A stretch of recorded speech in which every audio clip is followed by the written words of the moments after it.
Fala pessoal, como é que vocês estão? Iniciando mais um acompanhamento mensal, vou falar sobre o MXRF, o queridinho da nossa bolsa, né? Aquele fundo com mais de 1 milhão de cotistas, que eu tenho certeza que mais de 80% das pessoas não fazem a menor ideia de como esse fundo funciona. Infelizmente, muitas pessoas usam ele como troco, mas paciência. Vamos lá. Mais um mês acompanhando, e o fundo manteve os 9 centavos. Eu comentei no relatório, para quem é atento e para não fazer a cobrança, eu comentei que provavelmente ele voltaria para os 10 centavos e não voltaram, mas se vocês lembrarem no último relatório, eu falei que ele voltaria desde que ele tem umas questões, principalmente na troca do que está em caixa para CRI. E vocês vão ver nesse relatório a diferença que faz o dinheiro que estava em caixa indo para CRI, o quanto que isso muda na questão de resultado para o fundo, mas ele não alocou tudo ainda. Então ele está alocando os recursos da 10ª emissão, então provavelmente ele deve voltar a 10 centavos aí mais cedo do que a gente imagina, principalmente por causa da questão do SPVJ também, né? Assim como o HGRC, então alguns fundos que têm SPVJ devem receber uma grana agora em novembro. Pagou 9 centavos, o fundo chegou a 1,2 milhão de cotistas, é muita coisa, né, gente? É muita coisa. Se a gente for ver, é mais do que o dobro do segundo colocado. E é porque ele é 2 vezes melhor? É o melhor fundo da bolsa? Não, é porque é barato, né? Em termos barato, né? O fundo, que eles falam, no book de CRIs, dando continuidade à alocação de recursos da 10ª oferta, foram integralizados 496 milhões. Ainda tem um pipeline de CRI e permuta muito relevante em estruturação para liquidação no final do mês de outubro, de forma que a equipe de gestão espera alocar 100% dos recursos captados em novas operações até o final deste período.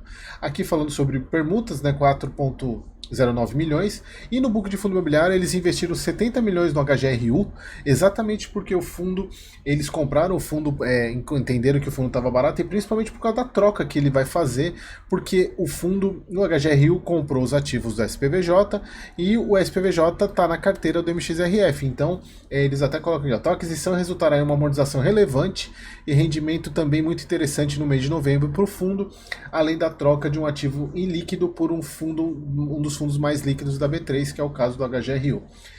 Resultado caixa 0,92, ou seja, já acima dos 9, como eu falei para vocês que ia acontecer, mas ainda não a ponto de distribuir 10 centavos.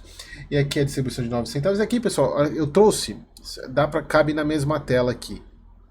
Eu fiz um copy copy da DRE do mês passado para esse. Olha só que interessante.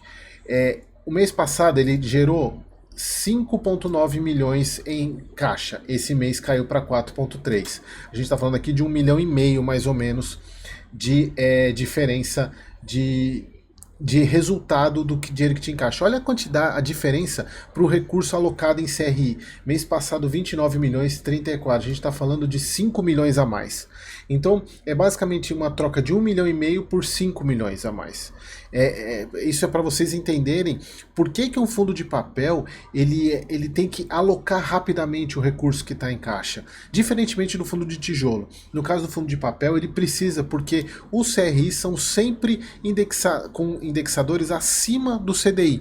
Então, ele deixando o recurso em caixa, ele perde rentabilidade, por isso que ele precisa alocar rápido. Mas ele ainda está com uma quantidade relevante ainda de dinheiro parado, que ele falou que eles estão estruturando, por isso que eu falo para vocês que a questão de tempo aí para ele voltar aos 10 centavos. Permuta foi abaixo deles, gerou bem abaixo, que foi um dos impactantes, porque se tivesse mantido esse resultado de permuta, provavelmente ele já teria subido para 10 centavos, mas não foi o caso, caiu bem o resultado de permuta aqui, fazendo com que o fundo mantivesse os 9 centavos, embora tenha feito aí 1 milhão de resultado para poder distribuir, linearizar. E a gente vê aqui o aumento, ele vai voltar para essa casa aqui, né, pessoal? Ele precisa voltar para 8, 9 centavos de receita de CRI para voltar a pagar os 10 centavos que ele pagava. Mas isso é questão de tempo. Bom, aqui, deixa eu ver.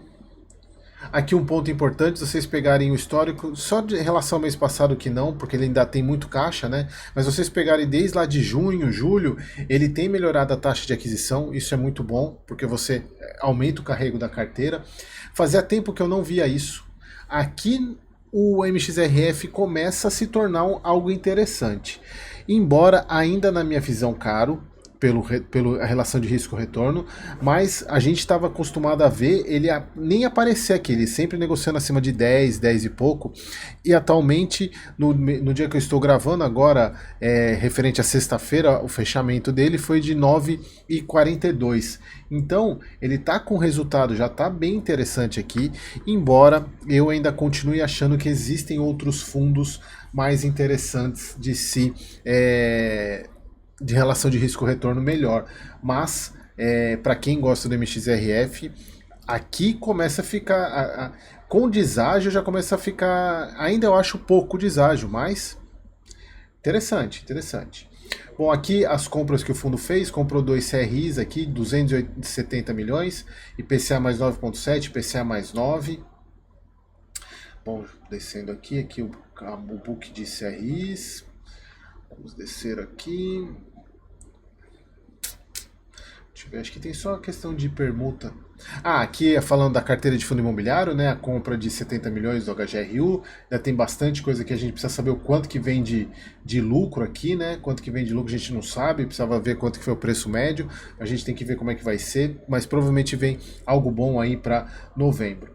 E as permutas financeiras, pessoal, aqui que eu sempre gosto de acompanhar esse quadro aqui, esse período, mostrando que a gente voltou a ter uma queda e elas são muito importantes para manter o resultado do fundo expressivo. Então vamos ver se esse book novo de estruturação aí vai trazer mais resultado para as permutas, que são a pimentinha do MXRF e que às vezes as pessoas não entendem como é que ela funciona.